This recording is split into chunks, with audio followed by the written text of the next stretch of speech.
Hi and welcome back to Gin Fun at winemastery.co.uk. My name is John Lightfoot and we're continuing our mini tour of West Yorkshire gin distilleries. And this particular episode we're going to see Cynthia and John. They're setting up have set up a very exciting distillery in Sheffield, in the heart of where stainless steel was first made and produced. And well, let's get to them and let them tell you all about their exciting story.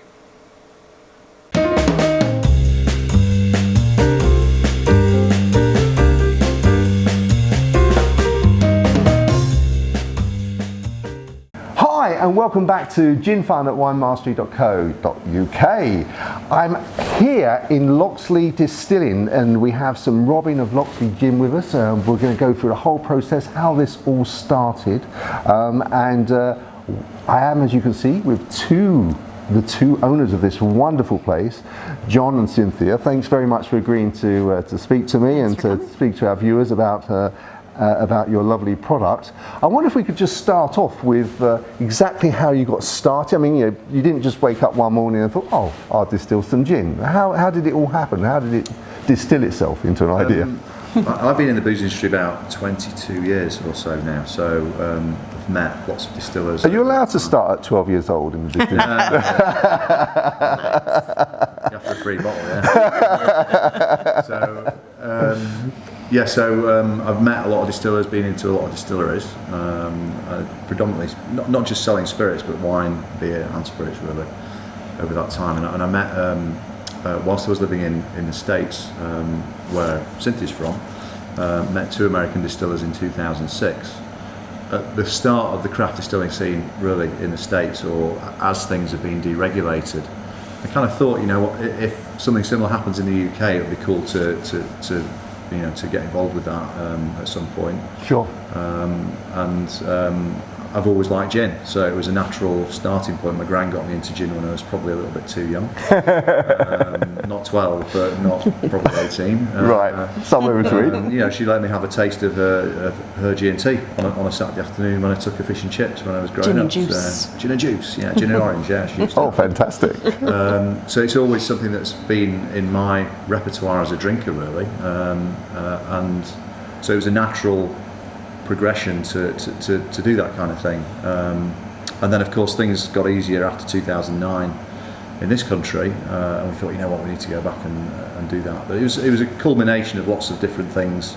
Our daughter was at school age. Where does she go to school for education purposes and things like that? So I was quite happy in New York. Okay. The carrot at the end of the stick. Cynthia wanted to come back to really? the UK. Yeah. I was the one that wanted to come to the UK to get our daughter into the English education system. The carrot at the end of the stick was really, well, we can set a distillery project up and invest some money in it from our life savings, and that's where we kind of started. So it was before the whole gin resurgence, really. So we were definitely in the right place at the right time. And did you start here in this? Because this building has got a lot of history, hasn't it? So you were saying earlier. Yes, it's the birthplace of stainless steel. It's a Victorian steelworks. It was one of the original little Mesters complexes. So each room contributed to the final result. They were all independent businesses, and it's still all independent businesses, and we use other businesses here to create things for us as well. Okay. And what was this actual area we're in now? What was that? This was a grinding room, so they would grind the cutlery down. Yeah, grinding and polishing, up here. So, the building was completed in 1879, and the first stainless recipe was cast here in 1913. Wow. So there's a lot of heritage, and it's a really important part of Sheffield steel history. Yeah. Really. And it's a grade 2 star listed building now. So we didn't start here. I started off with my parents with a little pot still, 3 litre pot still. Wow. Did 104 variations. 104. Of Sir Robin of Locksley over about 8 months. Some things shouldn't be distilled. Some things definitely should not be distilled. We were distilling all sorts of crazy stuff to try and find something that we liked. And the original gin that we came up with, the Sir Robin of Locksley, the recipe there is a little bit sweeter than a dry gin, so it's not. 2013, I remember there were probably about 10 brands out there on the market, or 10 distilleries, all making dry gin. There was nothing kind of to go down a slightly sweeter route. So for me as a drinker, I've always liked bourbons, whiskies, as well as wines and beers as well. And there was nothing really there that you could sip like a bourbon or a whiskey from a gin perspective. So we wanted to do something that had a touch of sweetness, touch of viscosity, but still was a traditional gin as well. So it kind of fits lots of boxes and is incredibly versatile. So, but it took us a while to get to. It was 104 variations over 8 months. So, yeah. After 23, it got good. You started to enjoy the process after that. Was it 104th that you chose, or what? It was actually recipe number 61. 61. Which is on the bottle. Which is on the bottle, yeah. We did about 75, 76 actual recipes, and then about 20, between 20 and 30 blends using different waters, different proof strengths. We did different roots. We ultimately zeroed in on a combination of elderflower and grapefruit, which are two of the more unusual or more modern botanicals in Sir Robin of Locksley. But we had played with fennel, and we developed that a little further. And I think there was one other flavor. I can't remember what the other, but there was like one other. So there were three paths that we were going down, and we went back to the one that 61 was on. And we've got the recipes there that we will develop further. That we wanted something that was a little unusual, but was still a crowd pleaser. As our first product, really. So how did you determine it was a crowd pleaser? Because obviously, you we were tasted it, you liked it. very popular at the time. We were invited to all the parties. Oh, John and Cynthia are making a gin. We should invite them. So we got a lot of invitations to parties. I bet you did. Well, we wanted to do something that was accessible. That people were going to get, I like it as an entry-level kind of gin because it is a little bit sweeter. So it's not got that harsh bracing, astringency, acidity. Don't make gin face when you drink it neat. It's not dry. It's not bone dry. London gin has to be legally by definition. Yes, is a dry style.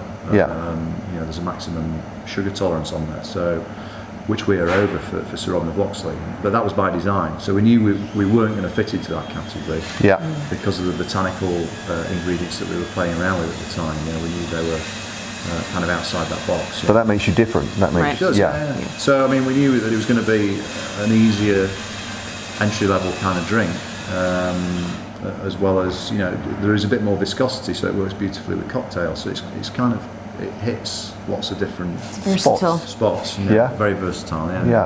And so you then went. I see there's an array of bottles here. So you then obviously went on to produce some others. So first of all, what actually sparked you to do that? Was that a demand from people, or did you just think actually we believe this would be a good idea? A bit of both. We always wanted to create. We didn't only want to create one product. We're a distillery. We're not a gin maker, first of all. Okay. Most of our products are a gin, but that is not where it's going to end for us.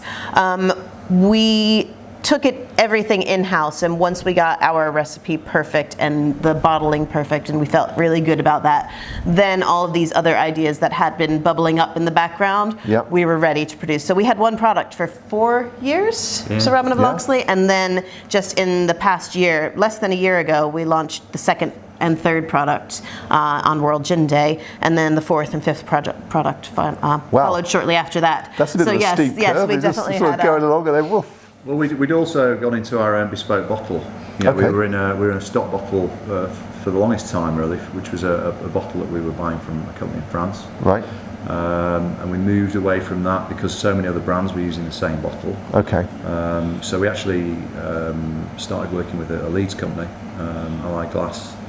It was just prior to Brexit, so it was probably 2 or 3 months before June 2015. Yeah, I think it was. Yes. How long? It seems to be going on forever. So.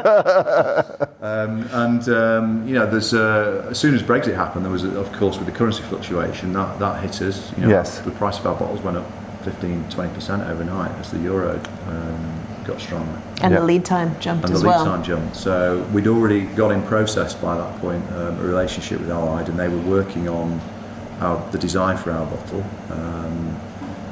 And then we went into an intermediate bottle as we couldn't, or if we found it harder to source the French bottles that we were working with. And again, the intermediate bottle was from Leeds. Similar design-ish to the first one.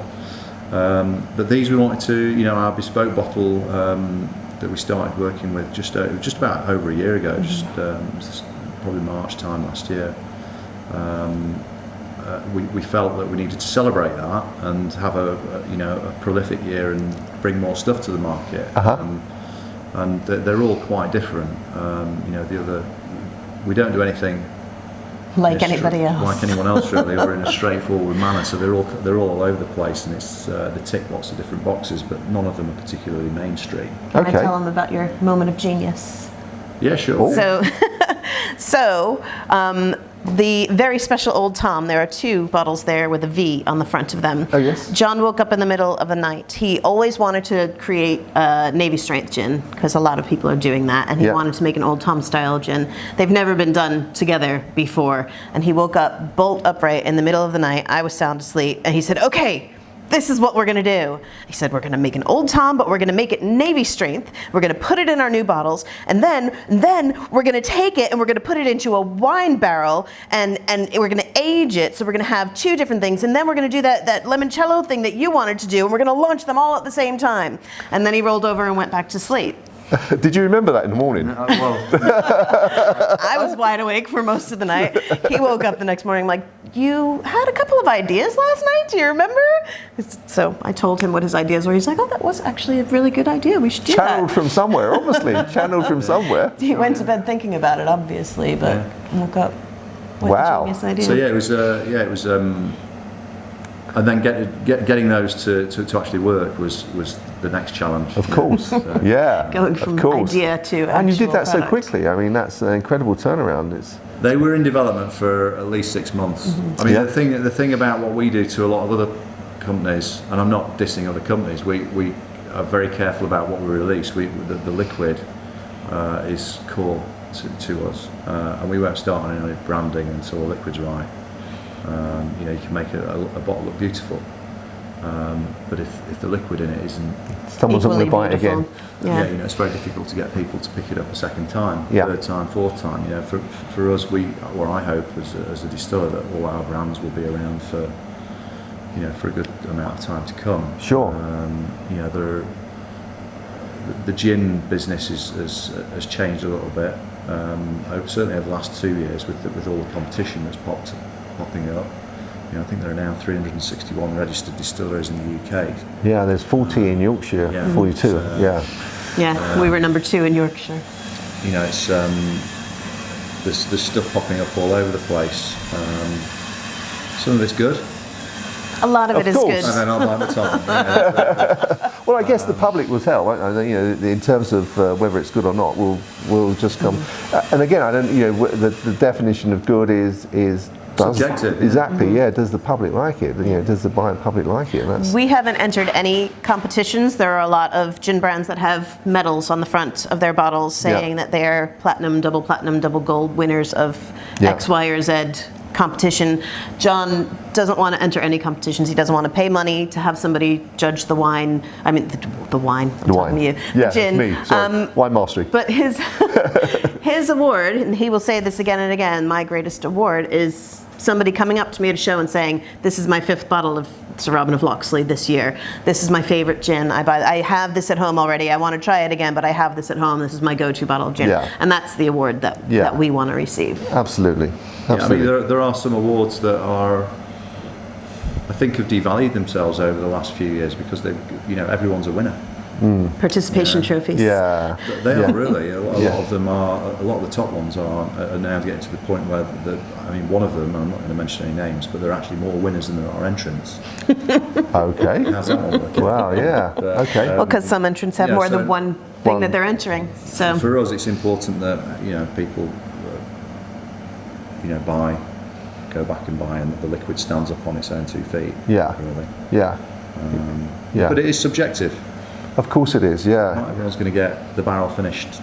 No. Navy strength Old Tom. No, exactly. And just because a so-called expert, inverted commas, likes it, of course, doesn't mean to say that you're going to like it. If I like it, it doesn't mean to say you're going to like it. So it is about experimentation. It is. So finding what works for you. Exactly. The only right way is your way. At the end of the day, you wouldn't look at, you wouldn't buy a Picasso if you didn't like the Picasso. No. So You know, it's just a similar thing with booze. Yeah, that's another thing. We don't, as a company, have a perfect serve. A lot of companies will tell you, this is the way you need to drink this gin. This is how many ice cubes, this is what garnish, and this is what tonic you should use. We, as you can see, the tonics that I've put out for us to try it with later, we are not married to one brand. There are a lot of really great brands. And just with our original gin, John and I drink it different ways. He's the guy that makes it, and I'm married to him, and we don't always drink it the same way. We'll have a gin and tonic every night. Well, not every night, maybe, but we use different tonics. Most of the time, I'll use an elderflower tonic, and often he'll use the pink grapefruit tonic. Okay. We don't garnish it the same way. There's no one right way to garnish your gin. Half the time, I garnish with ice. Right. And well, that's a good question I've been asking all of the people I've been visiting is actually, you know, what would you? I think you've answered it in terms of, you know, there seem to be two schools of thought. One is that a tonic can actually bring out the flavour in a gin, and the other is, well, actually the distiller has spent all their time perfecting, you know, their recipe and their taste. So just putting it as non-plus tonic as you can, that's not going to disturb that taste. And what's your view? Up to the individual. Drink it the way you like it. Yeah. If it makes you smile when you're drinking it, that's the right way to drink it. Absolutely. Yeah, I mean, for me, it's about first and foremost, it was about making a gin that was super versatile, so that you could put it with ice cubes and drink it neat if you wanted to. But then also it will go with, you know, a fairly neutral tonic water. Yeah. Or it will go with a fairly flavourful and flavoured tonic water at the same time. You know, so it's great with all. You know, certainly Sir Robin Locksley, it's great with all sorts of different things. For me, you know, when I'm tasting stuff, I'll taste it first of all on its own, Yes. and then with a drop of water in it, because that really just, you know, just regular pure water will you know, Release bring the out flavours. the flavours and reduce the heat of the alcohol. yeah, it takes the edge of the alcohol off, and it really opens it up. But from a consumer perspective, you know, it's entirely up to them. Yeah. Yes. And personally, works. do you, or does this change? Do you? I mean, some people it's 50-50, some it's 30-70. I usually go. Well, for me personally, I like our Sir Robin Locksley 1 part gin, 2 parts tonic. Okay. You know, but bartenders will say 1 part to 3 parts. Yeah. But And then- there is a little bit of sweetness to it, so you don't need quite as much tonic water in there. The Right. raspberry and cardamom one, we opposite of Sir Robin of Locksley, we didn't develop that to be drunk neat. We imagined that people are going to drink something with raspberry with a lot of tonic, a nice long drink. Yeah. I can put a single measure of that because the cardamom is such an intense flavor, and I could use a full bottle of tonic. And crucify me for doing that, but the flavor, I do not think you can drown our raspberry and cardamom version. So that one Fantastic. needs tonic. Neat, I find it overwhelming. Some people love it neat, but it can take as much tonic as you want to throw at it. And that one I do like a more neutral one because the cardamom is such an intense flavor on its own. Fantastic. And you mentioned that, you know, you're a distilling house. You're not a gin distiller. So that suggests you're looking maybe at going outside of gin. Yeah, we'll do other things as well. Yeah? Some stuff We in already have one development. product that's not Product. a gin. We Yeah. have a liqueur. It's not a gin-based liqueur. My maternal grandparents were Italian. I just need to check this. Oh, you need to check the still. Okay. Should Okay. we pause Yeah, here? no. So we are actually, you know, it's all working around us. So we've just got to do a little bit of a check. We'll be back with you in a second. Be right back. Cheers. Yes. Hi and welcome back. So some tweaking in terms of the distillery gear. That's all done, sorted, and we're back on song. One thing I wanted to ask is that you've mentioned a couple of times Sir Robin. Yes. Why Sir Robin? Where did that come from?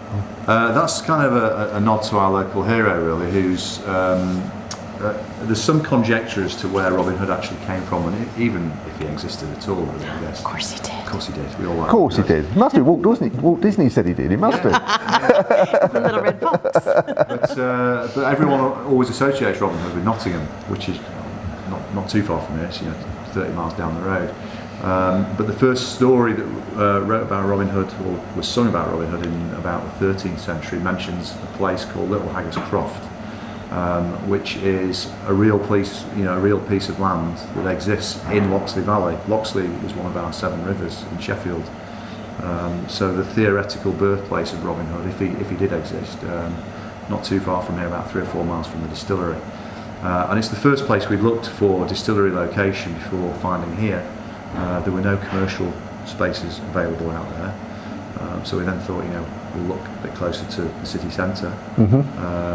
But Locksley, yeah, it's one of our Local legends. Local legends, really. Yeah. And he used to hang out in Nottingham, you know, I'm sure. He got into a little trouble there when he got older, I hear. Yeah. Sherwood ran from Norfolk to Liverpool, Paul. You know. Was it that far? Yeah, I mean, it wasn't all called Sherwood, it was broken into Wow, I didn't know that. forest, but it was, you know, we've done a fair amount of deforestation over the last 1,000 We have, years. So, yes.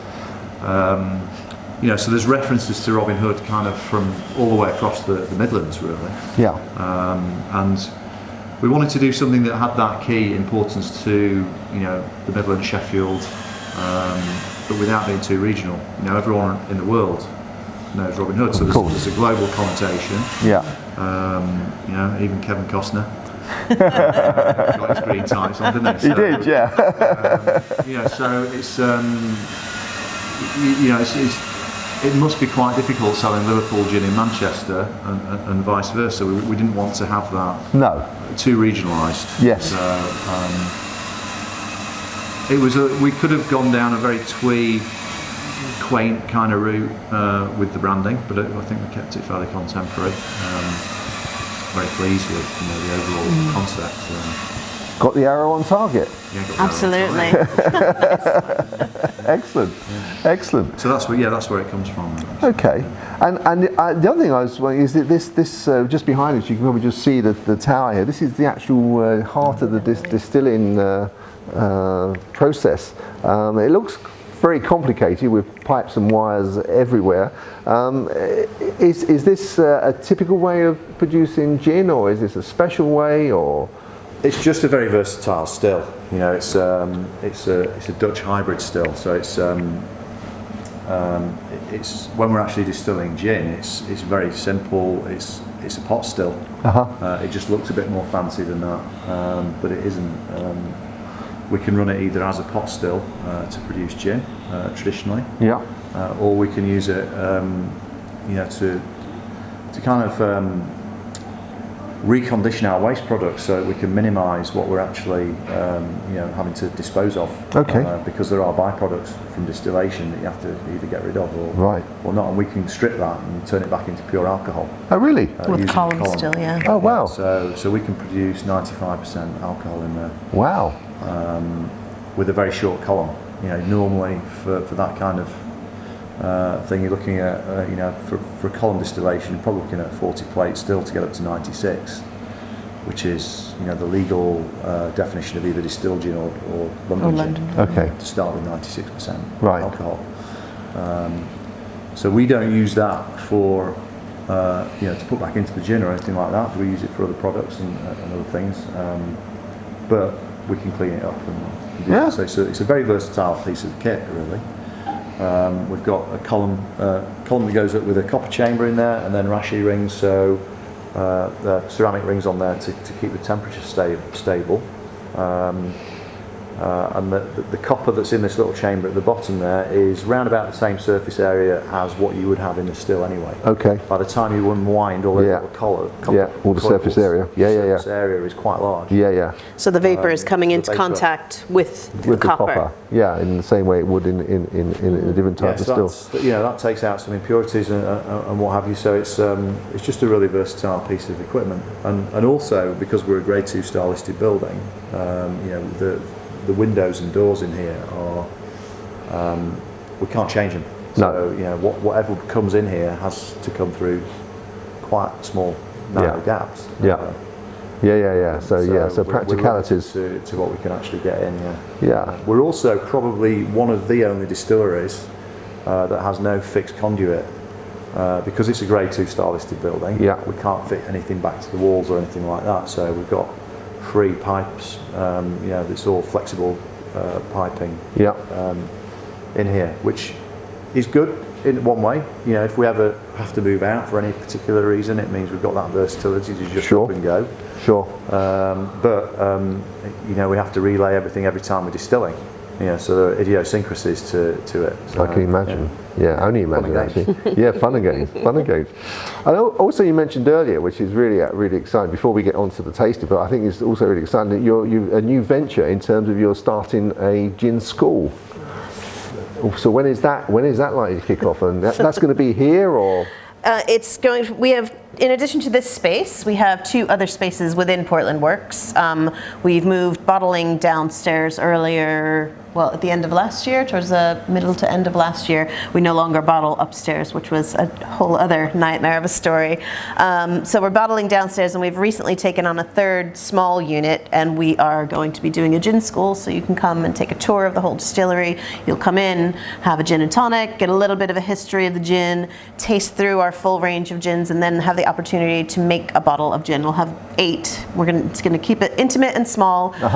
8 individual 1.5 liter pot stills, and our guy Joe is going to talk you through the distillation process and help you sort through botanicals. We'll have about 63 different botanicals. Okay. He will pre-weigh the juniper and the coriander, because it wouldn't be gin without juniper, and coriander is the 2nd most common ingredient, and then he'll have suggestions based on your individual palate. And keeping it small to 8 people, he'll be able to get to know each individual person and help them steer their gin in the direction that they will likely like it. And then they'll bottle it, label it, capsule it, and go home with a bottle of gin at about 42%. Is that going to be the target? 40 to 42%? It's going to vary. I mean, it depends on their taste. Yeah. So they go home with a bottle of gin that they absolutely love. How do they get another one? We will be keeping the recipes, and Joe will be able to recreate. People might want to order a case as Christmas presents for their friends, so Joe will be able to recreate. They can come back and do the gin school again if they wanted to recreate a different one, but he will be able to recreate your gin for you. So you that'd be very special. With a very special present to people if you've actually created your own gin. They might not like it, but it'd still be very special. Coming back to trial and error, it's there's going to be. I mean, people, I'm sure, will create some good ones. Yes, of course. But equally, there'll be some weird, funky stuff. But if they like it, as you said, if they like it, then that's all that counts. And as I say, their relatives might not, but if they like it, they've paid for it, they deserve it. Hopefully, it'll act as a bit of an eye opener as well, because at the moment there are just people. There are some really good distilleries out there at the moment, but there are some people that do jump on the bandwagon a little bit, and they have absolutely no idea. A lot of them don't write business plans. Carrying 50 kilo sacks of juniper up those stairs at 2 o'clock in the morning ain't quite as glamorous as you'd think. So painting the 2-toned floor. So I think hopefully the whole experiential thing will open people's eyes a little bit to see because there's an awful lot that goes into a bottle of gin behind the scenes to actually get that bottle of gin on the shelf. And people don't see that, and I think having that element down here will be awesome. I think the other thing that people don't very often see, I mean, it's spoken about but not very often, is the proportion that the government takes. So, a bottle of gin is I don't know, how much does your gin retail? It's somewhere, we retail around 37 quid, but I mean, they're taking off that 7 quid VAT, and then you've got probably £8.20 excise duty. I mean, we're fully bonded here, so it's that is an element into. But that's a big chunk of cost, isn't it? Yeah, we pay that up front before it's even left the building. It's. So if someone drops it, it's still paid. The government's still got their money. We had a pallet of gin stolen. How long ago? 2 years ago, almost. 2 years ago. Stolen 600 bottles of gin, and we still had to pay the duty. Really? Because somebody was. Someone broke into a transporting depot. They knew exactly what they were going in for, and they took that one pallet off. Wow.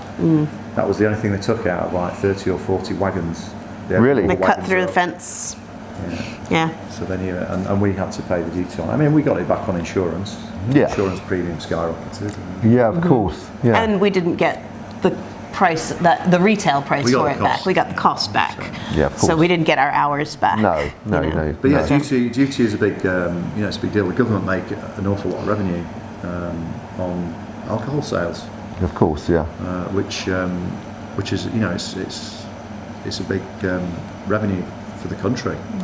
Which is fine, but there's a lot of people coming into the business who don't understand that, and all of a sudden they're faced with like massive duty charges. Yes. It's like, whoa, hang on, how are we going to pay that? So there is a cash flow. Business plan. Business plan. My point really was that as well as people coming into business, starting up their own businesses, actually a lot of the consumers aren't aware that you know, actually they know there's an alcohol tax, but they probably don't know how much that is. So, you know, in terms of you're selling a bottle, actually you're getting nowhere near that money yourselves. That's straight into the. We're not millionaires yet. No, not yet. Not yet. So we also have you know, in terms of our ethos, we have. It's something we don't sing and dance about enough. Because it's what for me personally, I feel that it should be the norm across the board. You know, a lot of our ingredients that we use, probably about 95% of them are either organic, fair trade or fair wild. So, you know, for me, the guy that's picking our juniper berries in Macedonia, every time we run this, there's 330,000 juniper berries in the still. Wow. You know, some guys got to pick those. Wow. And it ain't an easy job. You know, it's like picking grapes or anything like that. You know, it's backbreaking, hard labour. So we want to make sure that the people at the other end are being treated properly. Yes. It drives the price of our ingredients up. You know, we'd probably pay 3 or 4 times the amount for our botanicals. Really, 3 or 4 times? Yeah. Wow. Wow. And we're not classified as organic, although everything apart from the grapefruit. I think grapefruit is organic. And the alcohol. We don't buy it. Yeah. But all the botanicals, Great. Yeah, wow. so you know, for us, it's you know, that ethical element has a cost effect. Of course. You know, it will put the price up a little bit. Yeah. So our £37 bottle of gin is. We don't make a massive margin on it. I'm not crying. No. But you're not. Basically, the point is you're not fleecing the customer. You're not. Yeah. You're just making a modest margin on the bottle. Excellent. Okay, is there anything else I've missed during our discussions that we need to tell our viewers? I don't know. I think we've covered it all. I think one of the things you always talk about in your masterclass, going back to the VAT and the duty, is if you're going to buy a bottle of supermarket gin, spend the extra £2 to buy the London Dry as opposed to the bottle that just says gin on it, because if you do the maths, you will realize how much is actually spent on the liquid going into. It's not very much once duty and that. And absolutely. Yeah, absolutely. Okay, well, if it's possible, I'd really like to get to trying to taste some, if that's all right. Absolutely. Fantastic. Yes. We'll be back with you. Right. Okay, we're back, and so now for the really exciting bit, the tasting. Okay, so what are we going to kick off with? I think we will go with the original Sir Robin of Locksley, our first and most important product, our flagship product. This, when we launched it 5 years ago, there was nothing like it on the market. There were a lot of London Dries on the market, and there were some Old Tom style gins on the market. So that's a sweeter style, but there was nothing that was in between that just had enough sweetness that you could sip it, take some of the harshness of the alcohol heat off, but not be overwhelmingly sweet. So John wanted to create something that he wanted to sip neat. So we went with Sir Robin of Locksley. It's got 8 botanicals. 5 are fairly traditional gin botanicals. Right. And then the ones that are more modern that make Sir Robin of Locksley special and what it is are pink grapefruit, dandelion leaf, and elderflower. So those are the things that you should be looking for when you taste. Okay. Do you want to grab one and taste it neat to start? Are you having one as well? I'll try a little. Yeah, one of us should drink with you, and John's going to be driving. It'd be rude, soon. wouldn't it? It'd be rude. So, okay. So when you're doing it neat in terms of tasting, I've heard different ways of doing it. One is like, you know, dip it in and put your finger around your tongue, and another is just put it on your tip of your tongue and then rinse it round from there. Do you have any? We don't really have a process. Just put it in your mouth and swish it round. The thing, it's a little bit different with spirits to wines. You know, with wines, aeration and that retronasal thing, breathing is key to opening the bouquet up so that you can taste all different things of it. If you do that with strong spirit, you're going to cough and splutter. And you're going to get harshness as well. So, I mean, really, when I'm tasting a neat spirit like this, I'll try and expel all the air out, have a little sip, keep the liquid in my mouth for a second or 2 seconds, and then swallow it. And instead of getting a burn, you'll get a nice warmth, glowing. And you'll still, as it starts to evaporate, when you do start to breathe, you'll start to get those flavours coming out a little bit more. So you drink it. Some people dip the finger in and then put it on the mouth. The problem with that is it's not getting to all the different parts. Of the tongue. No. So your different taste receptors are not picking up the different things that are in there. So entirely up to you. I mean, I always start with a little sip, like I said, without air, and then maybe have some water with it. Maybe have some tonic water with it. Okay. Drink it how you're going to drink it. Taste it how you're going to drink it. So, Okay. but it is sippable, this one. Yeah. Yes, definitely. So in there we've got juniper, coriander, cassia, angelica, licorice, which are 5 real traditional elements. So some people, you should always, with a traditional gin, you should always pick out the juniper first and foremost. It's the legal definition. Sure. Juniper is key. So in there, we probably use somewhere around 70% juniper compared to any other ingredients that are in there. But you'll also get things like earthy elements from the angelica root. Yeah. A little bit of sweetness from the licorice. Yeah. But you also get a herbaceousness from the dandelion, some floral notes from the elderflower, but really it finishes quite citrusy. We use a lot of pink grapefruit. We peel and dehydrate our own pink grapefruit and put that in there, so you'll get a real kind of citrus bomb finish on the end. Yeah.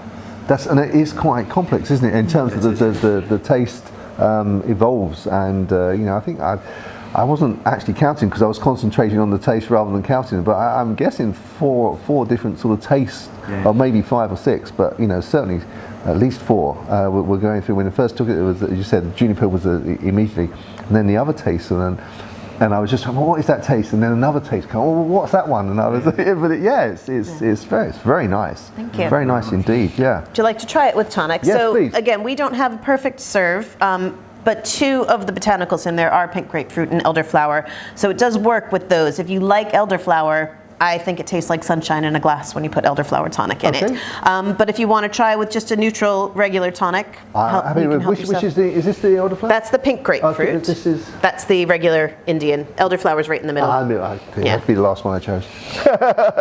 Just a splash? Yeah, just a splash. Is that enough? Yeah, that's fine. Thank you. But again, as much or as little tonic as you like. We don't have an exact measurement that's necessary. The perfect serve is your own. Exactly. Cheers. Chin chin. Chin chin. Sunshine in a glass. Yeah. But you still get the gin. So I don't think that having a flavored tonic overwhelms. It just elevates the elderflower. Yeah, it's like it's a very nice. It's a different drink, but a very nice different drink. Yeah. So. If you dilute anything, it's going to be a different drink. To what you started from. And so much of drinking is mood, I think. So there are times when you maybe just want a nice single neat sitting by the fire, and but other times a sort of nice summer's evening. Yeah. This is definitely a garden drink with the it's lovely. tonic. That's very nice indeed. Well done, guys. Well done. Thank you very much. Very well. Cheers. Right. So what are we going to move on to next then? Talk them through the raspberry one. Yeah, I mean the pink one. The pink one is. I lovingly call it our anti-pink gin because it's not what you'd expect. A lot of this, and it's our first real consumer-driven thing that we've done. Right.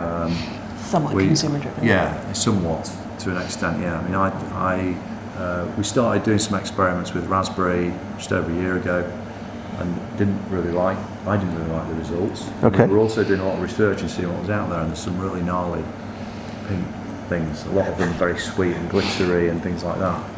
And I eventually said, look, we're not going to do it. We're not just going to do it for the sake of doing it.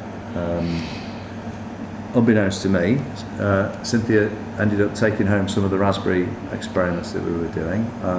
In these little shot glasses, she lined them up at the back of the cupboard at home, and she put different herbs and spices and things like that in, and fruits, and just left them to soak for a week or 2 weeks. All right. I came home from an event one Friday night, and Cynthia was drinking this thing.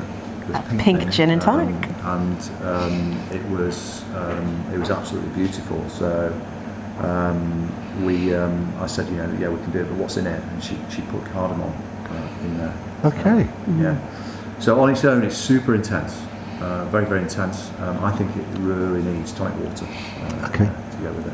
Right, so I'm going to drink this against recommendation. Absolutely.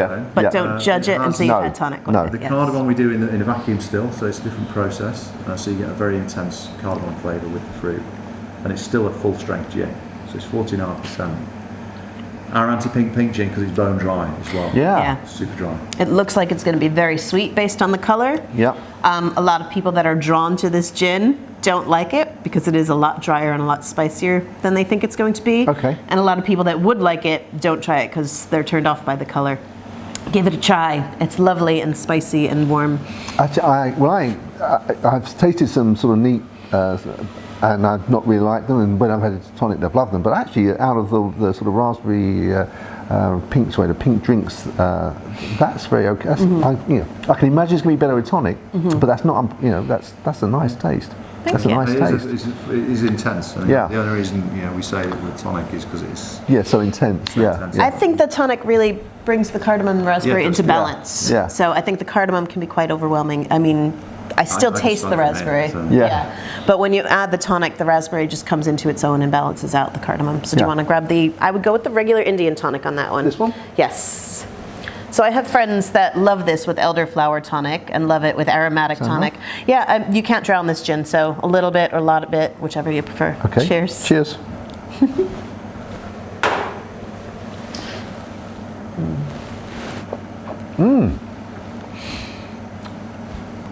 And what surprised me there is that the taste is very, very similar. The tonic hasn't swamped it, as you said. It's you put as much as you like it. It's the original taste is still there. Still, wow. You could fill that up to the top with tonic. Whoops. Sorry. And still, I really don't think you can drown it. Just as a little experiment, see if that, because normally that would be way too much tonic for the amount of gin that was in there. But let's see what you think. No, I think it's still there. Yeah, I think the gin is still there. Yeah, absolutely wonderful. It's not going to be everybody's thing to have that much, but I don't think it can be drowned. Very nice indeed. Excellent, fantastic. Thank you. Cheers. Cheers. Okay. Oops, should we go? Never mind. Sorry we missed your call. And the last one, yes? And the last one. So now for our final tasting, what do we have here? This is called Moro Cello, and this was my brainchild. My maternal grandparents were both born in Italy, and when I was a little girl, my nonna used to make limoncello, and I have great memories of being allowed to taste little sips on Christmas for special occasions. You know, you're allowed to have a little bit. So I was allowed to have a little bit of her limoncello, and it's such a fond memory, and I wanted to make something in that memory. Yeah. But true to Locksley ethos, we don't want to create something that's already out there. There are plenty of examples of good limoncellos out there. So I wanted to create it with my own spin on it, and I absolutely love the flavor of blood orange.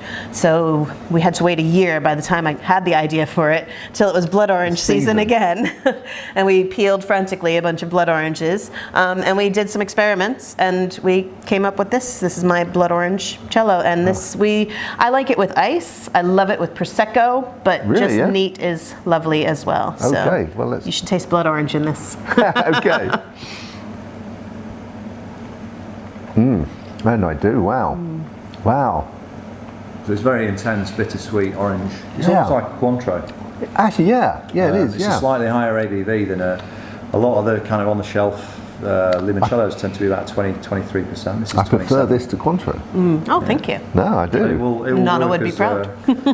As a cocktail ingredient as well. instead of triple sex or Cointreau, you can put that. Yeah. We've put it in a Negroni as the bit. It's kind of bitter and sweet, so we've replaced the bitter element with it with the aged. Yeah. Excellent, and I can imagine that with Prosecco as well. A dash really of that in Prosecco. Yeah. And if you want a little more bitterness, I was thinking the Italian. Some people don't like Prosecco. No, true. I've tried it with champagne, and we haven't really loved it with champagne. I think Prosecco over champagne, but Cava is lovely as well. Yeah. And does this go with tonic water? You can have it with tonic. Some people like it. Maybe a light tonic because there's already so much sweetness in it, and people that come to gin festivals just assume that it's gin, no matter how many times I say it's not gin, and they try it with tonic and they have liked it. So if you want to try it with tonic, go ahead. While we're here, this one with. I would go with the regular Indian. Just because. Are you trying it, or do you know you don't like it? I'm not really a tonic and Moro Cello person myself. Do you like it how it's meant to be? I like it as it is, as it comes out of the bottle. It's still nice, but I agree with you. I think the neat is that's lovely. Yes. I think if you're going to turn it into a long drink, soda water, something with a very neutral flavour is better. Or sparkling. Yeah. Fantastic. Well, guys, you've got some fantastic products. I really thank you very much for the time for myself and for our viewers.